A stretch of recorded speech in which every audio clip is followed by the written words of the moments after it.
பல சிறப்புகள் பொருந்திய மார்கழி மாசத்துல தாங்க அனுமன் ஜெயந்தி வருது. மார்கழி மாசம் வரக்கூடிய அமாவாசை திதியும், மூல நட்சத்திரமும் சேர்ந்து இருக்கக்கூடிய நாள தான் நம்ம அனுமன் ஜெயந்தியா கொண்டாடுறோம். அன்று தான் அனுமன் அவதரித்த தினம். அதனால தான் அது அனுமன் ஜெயந்தியா நம்ம கொண்டாடுறோம். இந்த மாசத்துல அனுமன் ஜெயந்தி எப்போ வருது அப்படின்னா, 11/1/2024 வியாழக்கிழமை மாலை 6:31 வரைக்கும் அமாவாசை திதி இருக்கிறனால, காலையிலேருந்து மாலை 6:31 வரைக்கும் நம்ம விரதம் இருந்து வழிபடணும். இந்த விரதத்துக்கு 2 வழிபாட்டு முறைகள் இருக்கு. விரதம் இருந்து வழிபடலாம், விரதம் இல்லாமலும் படையல் போட்டு வழிபடலாம்.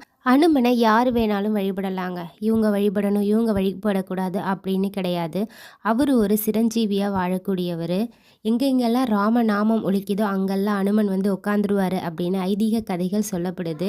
அனுமன் ஜெயந்தி வழிபடக்கூடிய முறை பற்றி ஃபுல் டீட்டெயில்டு வீடியோ சேனலில் அப்லோட் பண்ணியிருக்கேன்.